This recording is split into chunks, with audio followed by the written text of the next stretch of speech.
Are you like most sales and other professionals who want to grow their wealth faster than what they are currently doing through their company 401k, even with that company match, the stock market, or just plain saving money?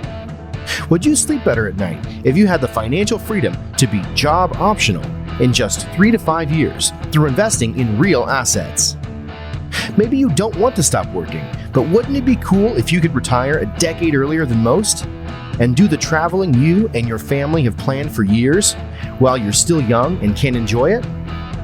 Let's face it, most busy professionals don't have the time or desire to take on more work outside of their W-2 to grow their wealth.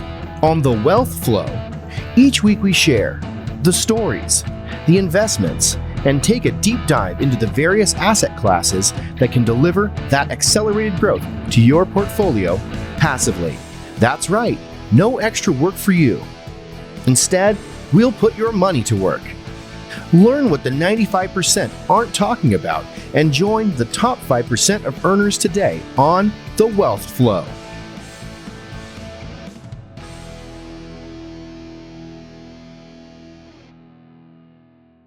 All right, welcome to The Wealth Flow. My guest today is Jonathan Berryhill. Jonathan is an entrepreneur. He's a real estate broker, an author, an Army combat veteran. He's a CEO with nearly 2 decades of experience building businesses and creating opportunities for others. Jonathan has founded multiple companies spanning real estate, government contracting, and healthcare. Jonathan has dedicated his career to helping people build wealth through ownership, leadership, and disciplined execution. After serving as an infantry sergeant in the U.S. Army, thank you for your service, by the way, Jonathan. Absolutely. And he has worked in law enforcement. Jonathan has learned that true success begins long before financial success. Those experiences shaped his philosophy behind his book, Warrior to Wealth, which teaches the lasting wealth is built through identity, through discipline, through faith, through purpose, and through legacy rather than money alone. Jonathan owns and leads multiple real estate brokerages. He operates a successful government contracting company serving federal agencies and veterans, and mentors entrepreneurs, business owners, and real estate professionals. Jonathan, I am excited to finally be able to do this. We had a little bit of technical issues on our last attempt, but anyway, really good to be with you here today, and looking forward to today's conversation. Yeah, same here, man. Yeah, it's exciting to actually get to hear you now. So yeah, we're ready to rock and roll. Exactly. All right. Well, why don't we start with your background? I obviously sounds like an extensive background in a lot of different directions before maybe landing on real estate. But I always love to hear where people grew up and really what eventually led you to this path of real estate and business ownership. I grew up in the country in Alabama. When I say the country, I mean small school. Our town had a gas station. That was it. Little town. Called Hubbardsville, Alabama. Very hardcore in football down there. So I was played high school ball, and that's where I met my wife, high school sweetheart, who I've been married to for 30 years now. But I grew up there. Was a pretty good high school athlete. I was an all-state linebacker, being recruited. Actually got to talk to Gene Stallings in Alabama at the time, and this was back in the 90s, of course. But I didn't get to go play ball because of my grades and because of my transcripts. I barely, had enough credits to graduate. Literally, I had exactly enough credits because I had to take some remedial classes my last semester of senior year. But if my guidance counselor, Miss Trawick, is listening, you should have helped me better. But anyway, it was, I wanted to earn my girlfriend's dad's respect. He was a retired colonel out of the Army, and I knew I could catch his eye if I said, you know what, I want to go. I'm willing to go serve my country, and I think that'd be a great thing for me to do. Plus, I got to figure out a way to create some revenue because I want to marry his daughter. Not many 18-year-old boys, want to marry a girl, but I did. I fell in love with her right out of when we first started talking. And so, I enlisted into the Army. I went in. I heard, went talked to the recruiter. He told me all about this airborne ranger, Green Beret. And I said, sign me up. That'll get her dad's attention. So went back, told her dad what I did, said, hey, I want to marry your daughter. So I'm going to, college football didn't work out for me at the moment. So that's what I did. I shipped off to Fort Benning, Georgia, home of the infantry. And spent months there with eye awakening, like, what in the world have I got myself into? But it was a fun time, man. And so that's where it started. And I can keep going if you want me to, but yeah. Well, no. First, I mean, sounds amazing, and it's amazing what we do for women, right? Yeah, and for love. That's Love. right. That's what my wife and I've gotten to counsel some marriages over the years, and we heard Kirk Cameron one time was at one of his events, and he talked about love worth fighting for, and so I said, hey, I guess this is the ultimate love worth fighting for: going in the infantry and go to Right. combat. Yeah, for sure. So, I guess, if you'll kind of continue with your story on what happened, when you got out, and go from there. Absolutely. So, in serving the military, I went in as an E1, which is the bottom rank you could go in as. And I knew right off bat that I had to lean into becoming a soldier to get rank. I wanted to get rank fast. I wanted to make more money, provide income for my wife and I. Actually, we were just dating at the time. We got married at 19, but so that's what I did. I leaned into it over the span of at my active duty time. I became an E5 sergeant in about 2.5 years from the time I entered boot camp to the time I was deployed to Bosnia. I became an expert infantryman. Got sent off to PLDC. That's where you go to become a sergeant. And so, over my active duty career. So I got out of my active duty career, well intact, had some banged up injuries here and there from deployments and stuff. And got into law enforcement, because I mean, you know what you learn to do in the Army and as an infantryman, you learn how to shoot, you learn hand-to-hand combat, and and that's pretty much it. So we in concealment, I went through a bunch of other type training in the military. I was working to try to become special forces and all that kind of stuff. So I got out, got into law enforcement, went to police academy 2 days after my daughter was born, my first daughter. She was born January 1st of 2000, and I left on January 3rd to go to 16 or 20 weeks of police academy. And so pretty rough on a new mom and a new marriage, but we were so young. Sure. And I think I was 23 at the time. I could be 23. Yeah, I think that's right. Because I just got out of the military.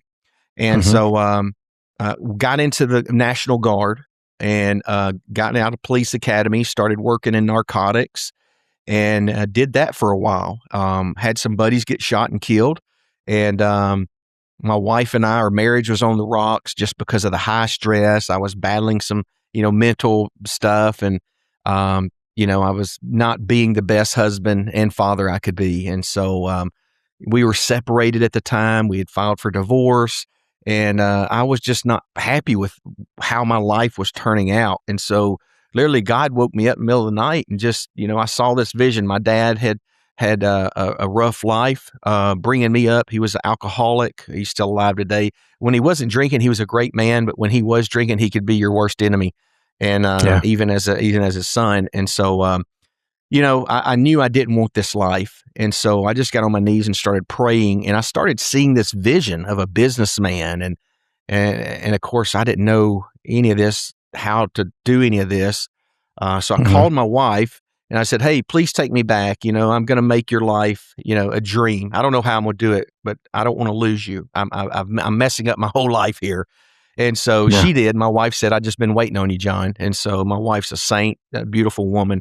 And so that was our first child. We have 6 children, but we'll fast forward a little bit. So, I got out of law enforcement. I walked on at the University of North Alabama at 25 years old to play linebacker. I got onto the team. I became a third string linebacker for them, third or fourth string. And I did that for a year and a half, and some of my injuries from the military and stuff just flared up, and I couldn't go on. And so, but I loved it, loved football. I knew I wanted to play college football, so I got to, go do that for a little bit. But I finished up my degree with a pre-med biology and chemistry degree because I was going to go to medical school. I decided I'm going to go to medical school. That's how I'm gonna give my wife this life I see. I see myself as a businessman. Long story short, we found out she was pregnant again. This would be our third child, my second son. And so there's a pattern starting to form here. Well, I was like, man, I've got to go make some money. Now here I am, 27 years old. And in my eyes, I'm like, I have wasted 10 years. Like I wasted 10 years. And now I'm starting at 27.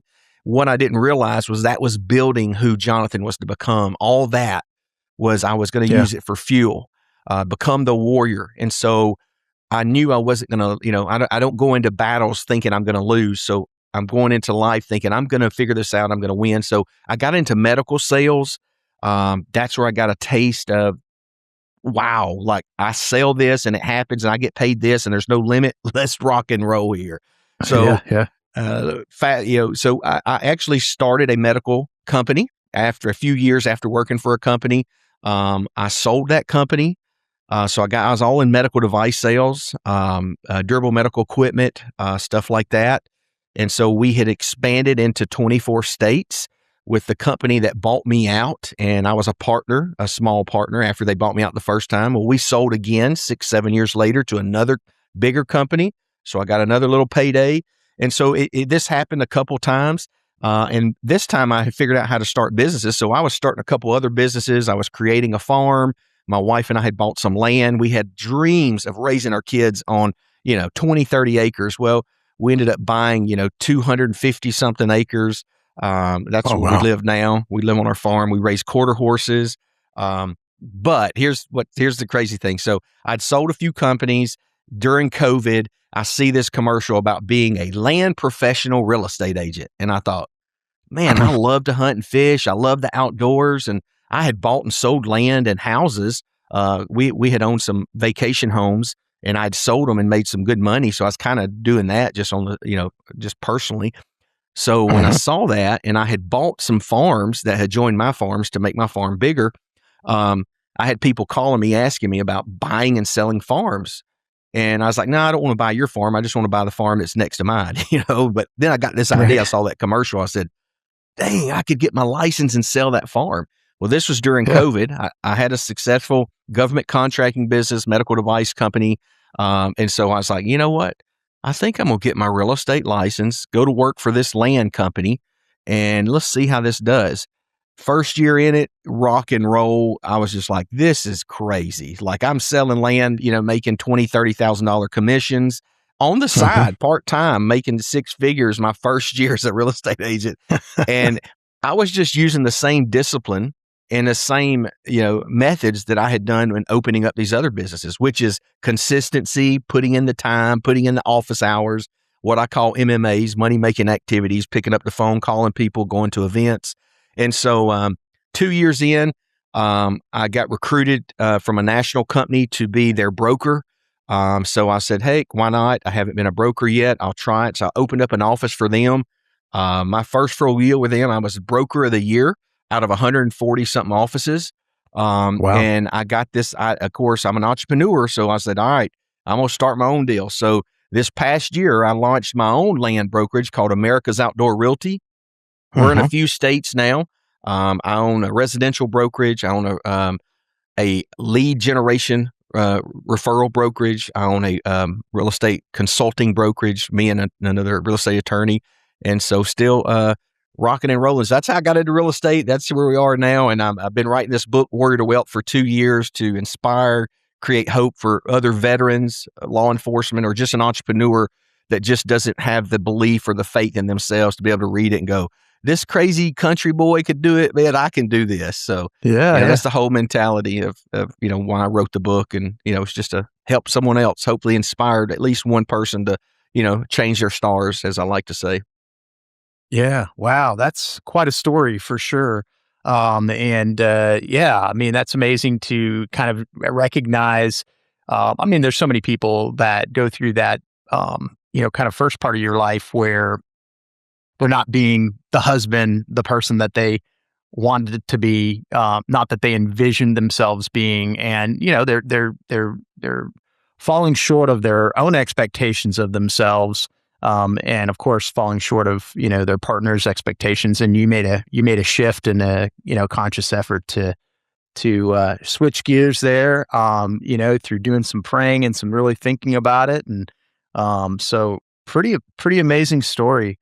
And so tell me a little about, so you started one of the businesses, you do government contracting. What sort of businesses is the government contracting stuff? If you can say. Yeah. So our government, so we have multiple divisions in our government contract because I'm a service disabled veteran. We do contracts with the VA hospitals. We provide non-opioid medical devices to these veterans if we can get the doctors to listen to us and hear. There's a lot of products out there that veterans don't have to take pills and pain meds and be strung out on all this. I lost two of my battle buddies, to suicide. They were battling with, and they were on all kinds of pain meds and opioids and stuff. And, there's 22 veterans a day that right now that's committing suicide. That's the average. So, some days it could be higher, some days lower. So, I've partnered with some organizations around the country that are nonprofits that I try to help. We do some stuff here on our farm. We've held hunts here for veterans. We're actually doing a ruck and ride next February with the organization here in Alabama for veterans to come ride horses and to ruck march 8 miles around our farm, I'm super excited about that. I think the Department of Veteran Affairs of Alabama is going to support us on that. So super excited about that. But so we do that. We try to find products to put on our GSA FSS contract and get them inside the VA to where the VA can buy them for these veterans and they don't have to take pills, because there's a ton of devices that you can wear, from ultrasound, PIMP, infrared, all these things, to where they can wear these devices and they don't have to take a pill. So it doesn't, they're not under the influence. I mean, I've wore some myself and I know they work. And then hearing the success stories of some of these veterans, it's amazing. And so we do that. We do excavation. We have landscaping. So we have a number of stuff. My son runs a lot of that now because I'm full-time in real estate. But I'm the CEO over it, and it's just a division. So B&B Health Services is our main company, and it owns the real estate companies. It owns the government contracting side. So I'm at the top, but I focus mostly on the real estate side, and then he focuses on that. So that's what we do on the government contract side. What do you think? You mentioned your story and it being, obviously you saw kind of the need, just kind of this is not that unusual, I guess, but a lot of times we'll see this, right, where you happen to just be trying to expand the size of your farm and start talking with other property owners, and then it just happen to see this commercial that sort of puts two and two together for you, and you're like, wait a minute here, I may actually have a business opportunity.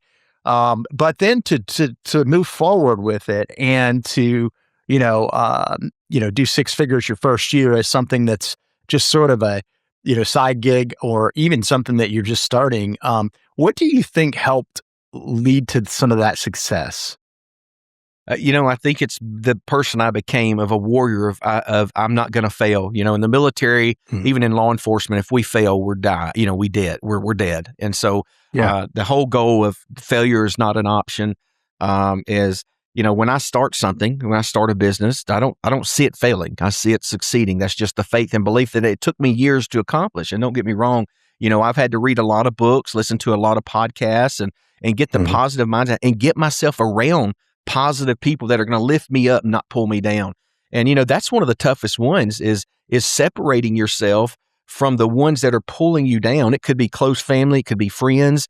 And listen, and I would tell them, hey, listen, this is not personal. I'm trying to, increase my livelihood, not decrease it. I want to go up, not down. And so, I would just surround myself with people that were doing amazing things. I've got a business partner. I started hanging out with him 20 something years ago when I started working for my first medical device company. He's such a influence. He's now one of my business partners. He's an attorney. But watching him and listening to him, he's about, I think he stands about 12, 14 years older than me, but he's worked for the governor of Alabama. He worked for Ronald Reagan, the president. I mean, he's done all these things. Just getting around people like that, and even more people that are going to make you better.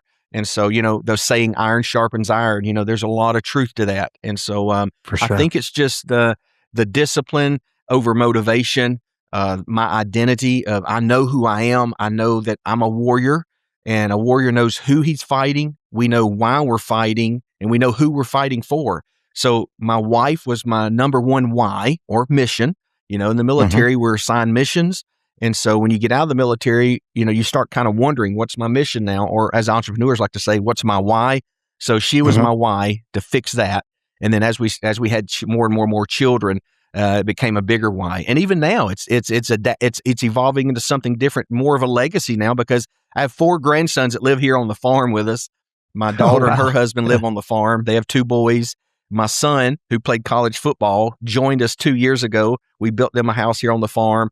Him and his wife live on the farm. They have 2 sons. So I have 4 grandsons that live here on the farm. And now my wife and I are literally living our dream, and we're working together. All my kids work for me. Their spouses work for one of the companies. And so we're just super excited and thankful. And, we don't take it for granted, not one day.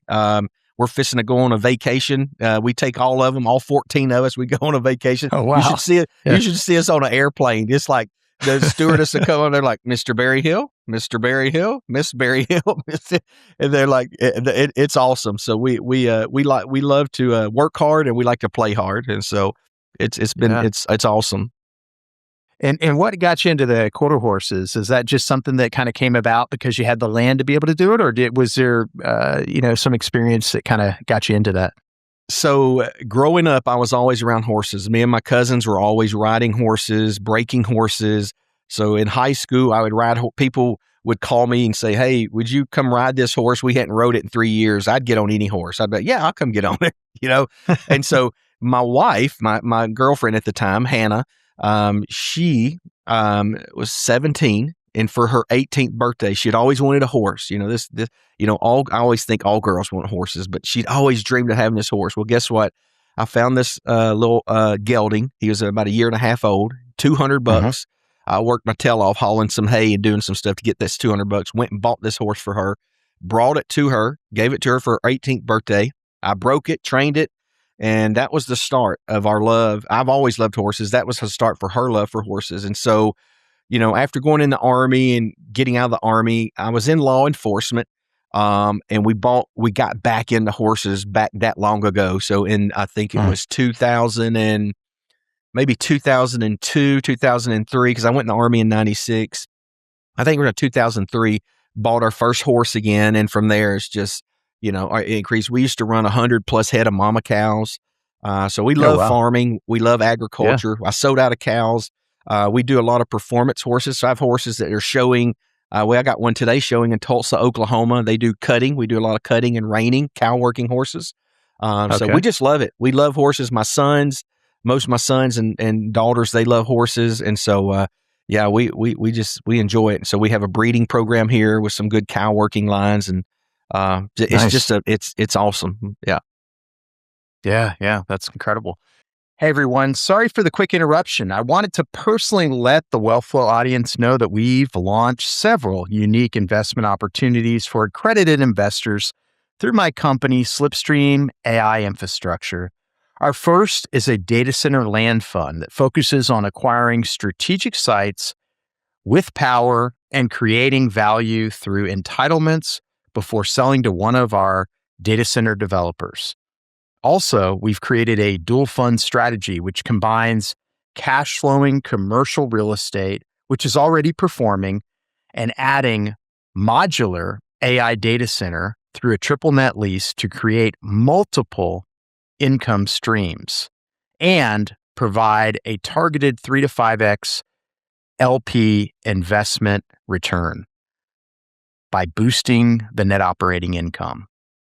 If you're an accredited investor and you'd like to learn more, visit Slipstream AI. That's again, slipstreamai.com. You'll find fund information details on each opportunity, and you can schedule a call directly with our team. Now let's get back to the wealth flow. Well, let's maybe go back to some of the lessons that you learned, in the military, and kind of the origin of the book, Warrior to Wealth. What are some of the highlights, some of the things that maybe you can share with the audience that that you feel really made an impact on you, that really helped you, and something practical that people can put into their own lives? Yeah, so something that I didn't realize, and this is where I realized identity. You've heard the saying identity before income. And so, in my book, it talks about me, serving in the military, law enforcement, all this, even as an athlete. So when you're in the military, there's guys that really excel, guys and gals that really excel. And in law enforcement, there are guys and gals that really excel. In athletics, there's guys and gals that really excel. And you wonder, why are they excelling? And these guys aren't. They're just as good. The difference is, in my belief, is they're leaning into this identity of, hey, I'm a soldier. So in order to be a good soldier, I have to lean into this identity. I'm wearing the uniform. I talk like a soldier. I walk like a soldier. So what I didn't realize was the military, law enforcement, even athletics was teaching me to lean into these identities of who you wanted to be. And so I didn't understand that till finally one day I said, well, someone said, you became a sergeant in 2.5 years. That's unheard of. It takes 5.5, 6 years now to become a sergeant. I said, well, I just leaned into it. I just wanted to be the best. Well, and then same with law enforcement. I excelled fast in law enforcement. I was a leader. I was a shift supervisor. Well, you're so young. How would you do that? I just leaned into it. I wanted to be the best. Well, then that's when I started thinking about, well, wait a second. I want to be the best husband. I want to be the best father. I want to be the best Christian. I want to be the best businessman. I want to be the best. And so I started leaning into those identities. And then that's my identity is who God wants me to be. And He wants us to be excellent. God, I always tell folks, God doesn't create mediocre. He creates excellent. We adapt to the level of where we want to fall in that place, whether it's, below average, or above average. And so, my mentality and thoughts is I want to be above average. I want to be excellent.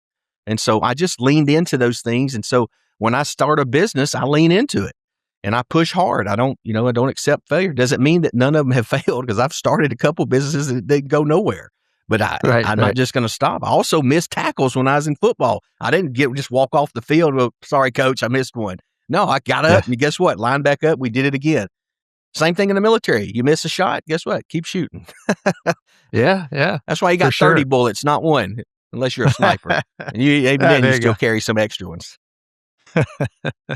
Yeah, for sure. So identity is a huge one, and I like that. And I like that when you say identity too, it sounds like that identity has sometimes it's more than one thing at one time. It sounds like in your own life. Obviously, as you've become something that has changed, and it's something that you've leaned into, that's sort of guided your path throughout your life. But it sounds like even today, there's probably some times you're leaning into multiple, I wouldn't say multiple identities. It's all who you are, but different avenues, I guess you could say, of.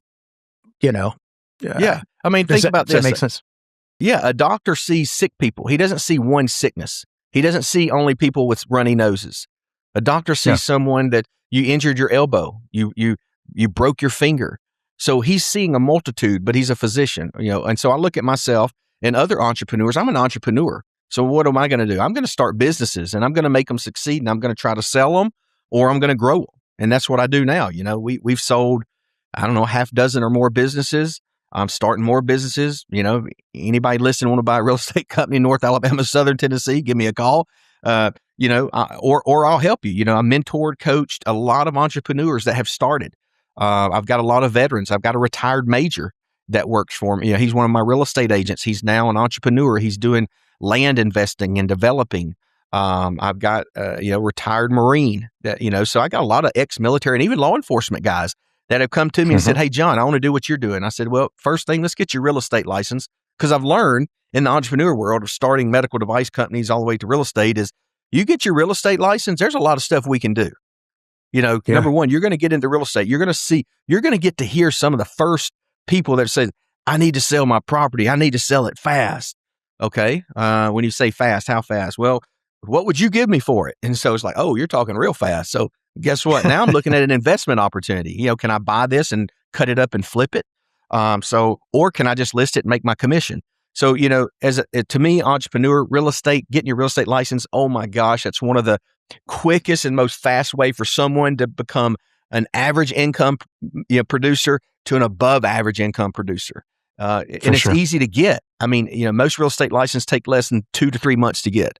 So, it's phenomenal. So, it's been a great tool for me to help other veterans, law enforcement, or even entrepreneurs to get their real estate license and create an extra stream of revenue. Or a lot of them have went full time in it now.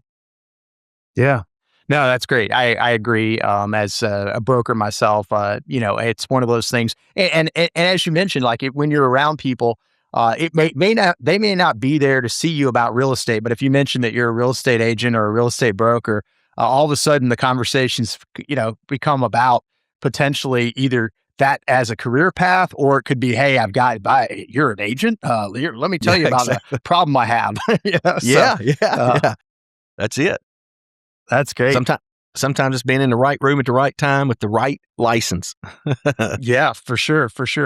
So on the discipline side, I think it may be explanatory, but what have you learned? What are some of the things you've learned about discipline? Obviously, going into the military, and the hard work that you had to do as an athlete, and obviously as a business owner and starting different things, all that stuff takes discipline. But tell me a little bit about, kind of your take on discipline.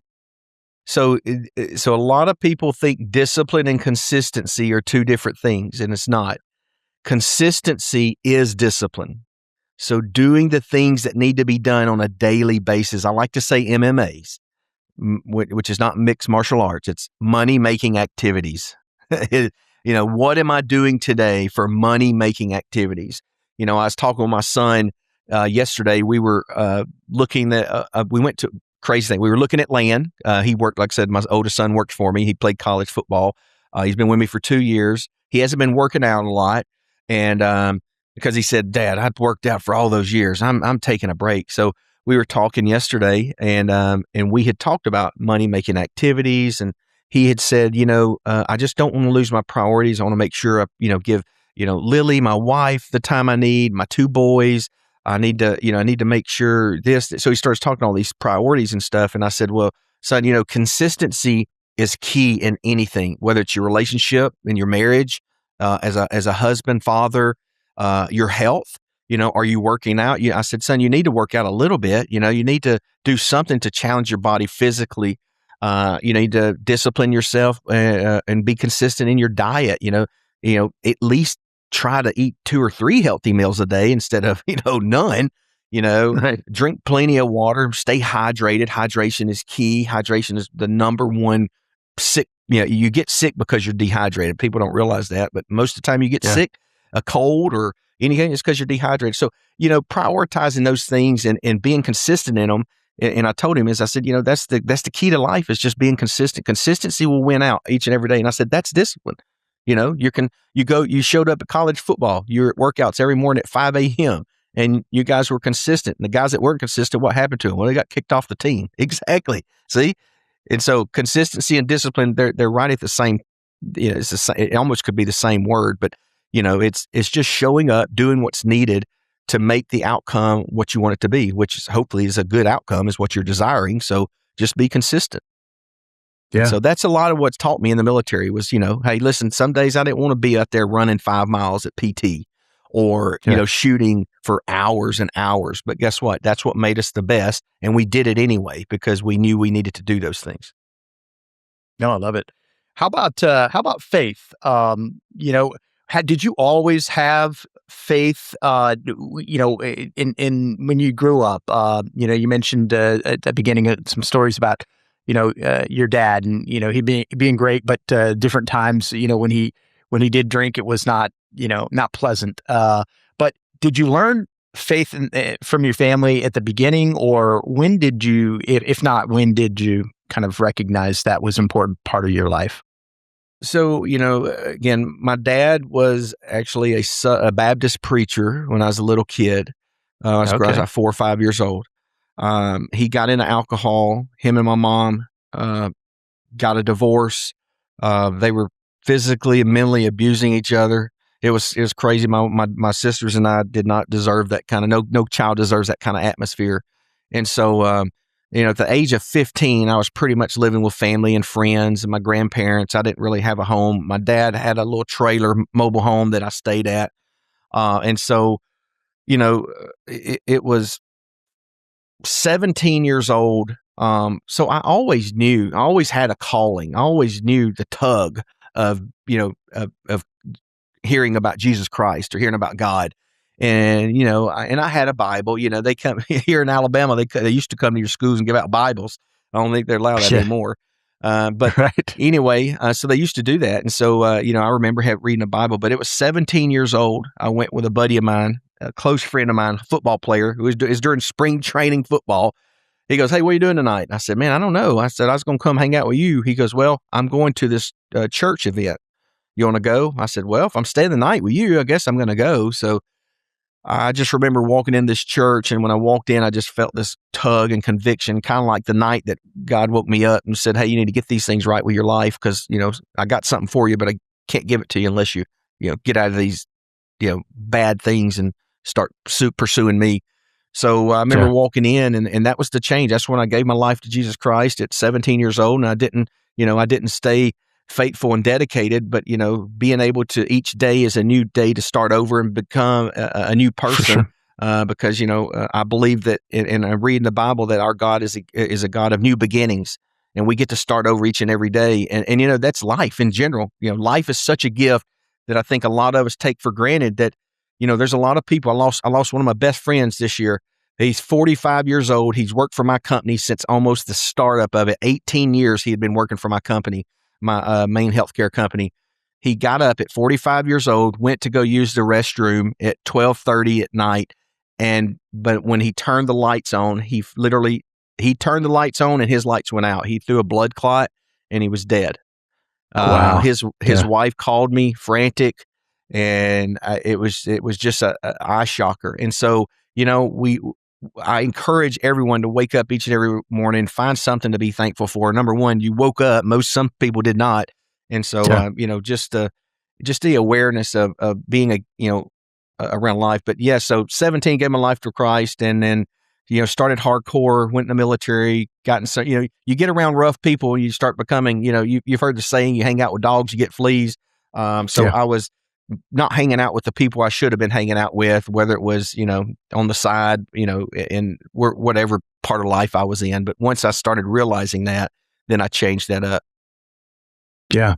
No, that's great. I think that's good. I think that's a good lesson for people to remember as well that, it's not always, you said you kind of found, the tug at 17, but, occasionally throughout your life, you strayed away from it, but then, there's always an opportunity to reset, and there's always an opportunity, Absolutely. no matter how far away you've gotten from the reservation, you can get back, That's it. That's it. and That's it. he'll welcome you with open arms. So Absolutely. And that's the same in relationships and business too, just don't, you're going to have bad days. You're going to mess up. I mean, I mess up each and every day, and you just got to clean it up and try to do better the next day. It's all about that's being right. better each and every day. Better today than I was yesterday. No, for sure, for sure. How about purpose? You mentioned purpose a little bit, and I think but is there anything you want to expand upon when it comes to purpose? I'm just kind of going through, kind of the various teachings that you have in your book. So Yeah. You know, we waking up each and every day. What's your purpose? Why are we here? What are we doing? Again, this kind of goes back to the mission in the military. So it's kind of built around the why or the mission, although purpose is a little bit different. Why am I here? Why did God put me here? Number one, I have kids, so that purpose, and I'm married, so I need to be a good husband. I need to be a good father. So when people come to, or when I coach men or women, And, the first thing I'm going to ask is, Keith, who are you? Tell me 3 things you are, or 5 things, 5 things you're passionate about. And they're going to say, faith, my wife or my husband, my kids, this and this. Well, usually those top 3 things are the least things you're leaning into, or they're getting the leftovers. And so purpose is making sure that I also use intentional, is I'm going to be intentional with my faith each and every day. I'm going to be intentional with my spouse each and every day. And I'm going to be intentional with my kids. Because if that's who my pillars are, if that's who my identity is becoming those things, then I need to make sure that my purpose is recognized, that each and every day purposefully, I need to be intentional with my faith, my spouse, my kids, and so on, and whatever those are. My business, whether you own your own business or you work for someone, be the best. Yeah. And so for sure. That's your purpose. That's your purpose, and it ties into your why or your mission. And so it's just trying to knit together and show everyone how to become, how I became Jonathan Berryhill, the warrior to wealth. And it's not money, although we have been blessed and I'm thankful for that. But it's about, what I realized was, as long as I'm around the people that I love and I get to be around the people that I want to be around the most, which is my wife, my children, man, I'm the wealthiest man in the world. Because there's a lot of people that have a lot of money that are unhappy. I've met billionaires that are just miserable, and I'm like, I don't want that. Now, don't get me wrong. I have goals to be a billionaire. I'm trying to create $1 billion company now. Now, I ain't nowhere close. Don't get me wrong. I got a big gap to fill. But, it's not setting me back. But, my main thing is, and I do all those things to be able to fulfill my purpose, is to be a good, faithful man, a godly man, husband, father, because I want to be around them as much as I can. And how I do that is I create freedom. And I do that through my businesses by creating finance. And so, again, that's my purpose. There was a great book. I think Rick Warren wrote it, A Purpose-Driven Life, although I think he's had some rough ends here, up and down. But, I thought that was a great book, Purpose-Driven Life. We all have to have a purpose. We shouldn't just, so many people just walking through each day, they go clock in, they clock out, they come home, turn the TV on. It's just, I've met a lot of people like that. It's just, I look in their lives and I'm like, man, and I was like that, to where, man, it's just, dude has no purpose. Like, oh, we got to fix that. We got to fix that. But some people just don't want it. They just, and I didn't want it at one time, evidently, because I was being very apathetic and all the things that I shouldn't have been. Yeah. How about legacy? I don't know if your experience has been similar to a lot of folks that I've talked to on the podcast, a lot of my own personal experience, but legacy isn't always something that we think about from the beginning. At first we're just trying to scratch and claw to kind of get to a certain spot in life, right? Right. But at some point, legacy kind of starts to become something that we think deeply about, and just curious as to when that happened with you, and would love to hear your philosophy on it as well. When I started having sons, so my son was my second child. My daughter was, when she was born, I thought, this is the best thing ever. Like, my wife and I have created life. Then I left to go to police academy, and then I got into law enforcement. Almost 3 years later, not quite 3 years, 2 and some years later, my first son was born. I was still a police officer because, like I said, I was a police officer for a little bit over 3 years. And he was born. Well, then I started thinking about, my relationship with my dad, how, there would be times where, my dad would take me hunting and fishing, and I loved it. And then there'd be times where I was scared to death of my dad, and I'd go hide in the woods because I was afraid he was going to, chase me down and hurt me because, he would get mean as an alcoholic. And I knew that I didn't want that. And so I just started thinking about, I have a son now who's carrying my name. My daughter's going to get married, although she's still a Berryhill, but he's going to put in the world more Berryhills. So I've got to be thinking about what do I want this young man to think about his dad? And so, I started getting an idea. Then I had another son, and I had another son, and I had another son. So it really fueled it, having 4 boys right in a row. I was like, holy cow, I got all these Berryhill men. Yeah. And so I started thinking about that, leaving a legacy. And I'm going to tell you, it really hit me a little bit over 2 years ago when my daughter had my first grandson, little Arthur Craig. That's my son-in-law's name is, his last name is Craig. So his name is Arthur Craig. And he had him. And then Levi's wife, just a few months later, had Malachi Berryhill. And so I had two grandsons, and I was like, wow. And I talked to my son and my daughter and all of them. I said, we have got to really focus on what we want to leave these young men, and, what do we want them to grow up? And not only that, but I told my wife years ago that, when they're looking in the family tree, I want them to be able to say that Papa John is the one that changed our trajectory of our family.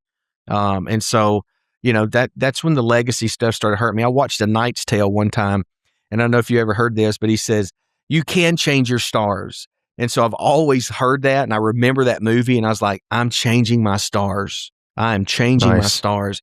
And so that's been kind of a thing that, when we're not here on earth, what are people going to remember us by? And what are the changes and the things that you set in motion that are either going to keep going or not? And so that's how I look at it. No, that's great. I love it.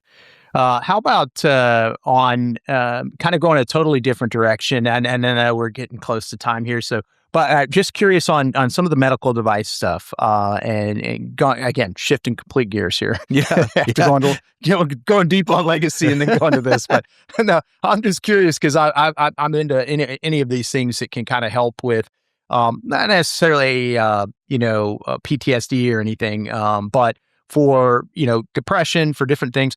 What you mentioned something with red light, and I'm curious just because I've recently got some stuff for the red light therapy, and I'm trying to do it on a consistent basis. I did miss it yesterday, but I'm trying. I know that's one thing, it has to be consistent with it, but just curious, as you said, there's something you can wear.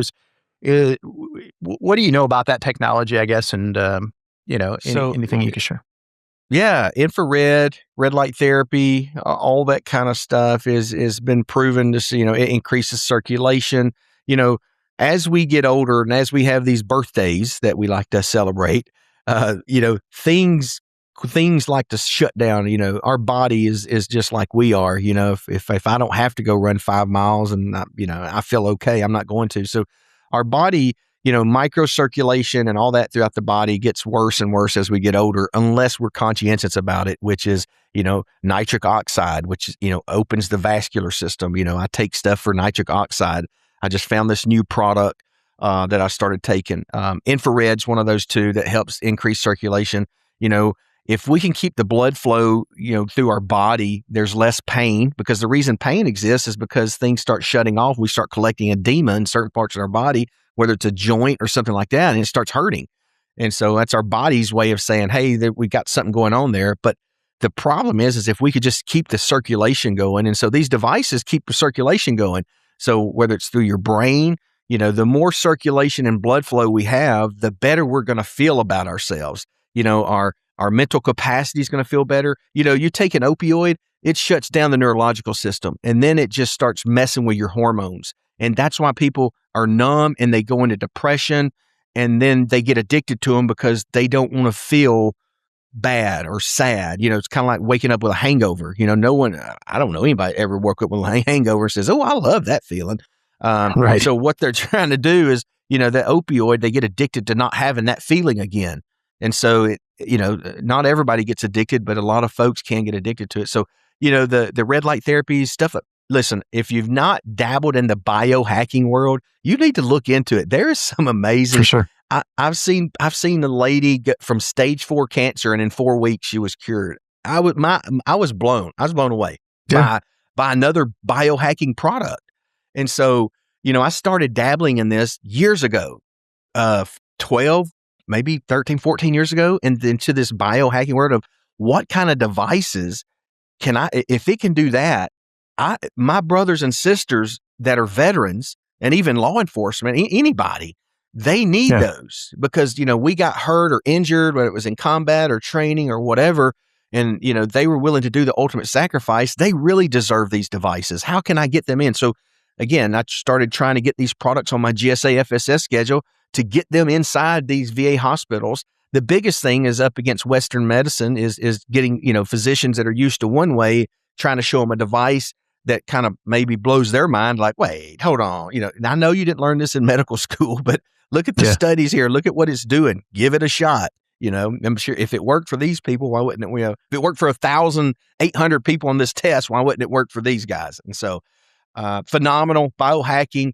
It's a real deal. There's a lot of good products and cool products out there. I encourage everyone, take your health serious. We got one body and we got one shot at this. Don't mess it up, because I'm going to mess it up. But if I can use those tools to help me fix it, I am. Yeah, no, for sure. No, I appreciate that. I know that was kind of going down a different rabbit hole there, but just figured I'd ask before. Well, John, this has been great. I knew it would be, and really appreciate having you on the Wealth Flow. How can people find out more about you? How can they connect with you? And of course, also, if you'll let everybody know, and we'll put all this in the show notes, but where they can also find your book. Yeah, so we're in the pre-sale right now for my book. So we've already sold a good amount of copies. We just launched it 2 days ago. So you can go to johnberryhill.com, and that's JONBERRYHILL.com. You can connect to me through there. All my social media links are on there. You can enter your email. You'll get an email from me on a weekly basis. You can find me on social media, Facebook, Instagram. I think Instagram, I'm john.berryhill. Jonathan Berryhill on Facebook, LinkedIn, Jonathan Berryhill. You'll see my beard and you'll see my face, so you can't not recognize me. So, but that's how. And then Warrior to Wealth should come out here in a few weeks. I actually got invited to go to Emmys Weeks. I'm going to be in Beverly Hills presenting my book to some of these actors and stuff. So if you're listening to this in Beverly Hills in September during the Emmys, I'll be there. Would love to chat with you guys or anybody. Nice. Pretty excited about that. But yeah, super. I'd love for folks to listen, to connect with me, and if I can answer, help any questions, mentor them, coach them, let me know. I'm here. Awesome. I've got 2 other questions for you that I ask every guest. One would just be any advice you would give somebody who's maybe just starting out in, the show's the Wealth Flow, but so I always say your investment journey. Don't wait. Just start now. Yeah. Don't wait. Yeah, don't wait. Take that leap of faith. Not every deal fails. So it could succeed. I'm a half full type person. So my glass is always half full. So again, when I'm thinking about starting a business, I think, oh, it's going to succeed. And again, majority of the time they have. And so don't wait, because a lot of the times I have waited, I've either missed an opportunity or I missed some revenue that I could have made. So take that leap of faith today, go for it. Great advice. And I know you've kind of thrown out, obviously we've got your book, we've got, you mentioned Purpose Driven Life. Any other book recommendation does not have to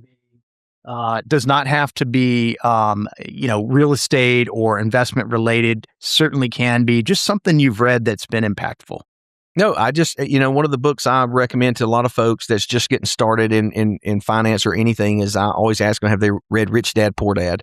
That's one of those deals that challenges many of the traditional beliefs about earning, saving, and investing and stuff like that. So it kind of challenges you to go against the beliefs, because, a lot of people are all about, my kid, I hope he gets, graduates school, goes to college and gets in a system, and I'm like, no, that's the total opposite of what I teach my kids. All my kids know I want them to be entrepreneurs. My daughter, 14-year-old daughter, has a YouTube channel, and she draws and does art. Her and my 21-year-old son, they partner up, do this together. The other night, she did this drawing. She does it live. Fast forward, she's an amazing artist. And she got like 80,000 views. She got like 300 or 400 new followers in just one night. So, I encourage all my kids to be entrepreneurs. You start your own business, create your own life, create your own legacy, life on your own terms. That's the whole goal of what I have been focusing on in the last 15 years. Nah, that's great. John, this has been fantastic. I appreciate you being a guest on the Wealth Flow, and I think we'll call it a show. Awesome, buddy. Thank you for having me, Keith. Yeah, thank you. Thank you for spending part of your day with us here at The Wealth Flow. If today's conversation gave you new ideas or perspectives, the best way to support the show is by subscribing and leaving a quick review. And sharing the episode with a friend or a colleague, it truly helps us continue to bring you great guests and valuable conversations each week. And if you're an accredited investor and interested in the future of AI infrastructure, be sure to visit slipstreamaii.com. There you'll find information on our current investment opportunities, including our data center land fund and our innovative dual fund that combines commercial real estate with modular data center. You can also schedule a call with our team to see if one of these opportunities is a good fit for your investment goals. Thank you for listening to The Wealth Flow, and we'll see you in the next episode. Being that you're still here, I trust you found value in this episode. I personally wish I would have known these guests and strategies when I started my wealth creation journey. Go to wealthflow.capital to subscribe to our newsletter. And as a free gift, we will send you our quarterly market report and the top 10 things to look for in an investment opportunity. Take a minute to give our show a rating and review. Help us reach 1 million professionals by subscribing and sharing this episode with someone you know who could also find value in it.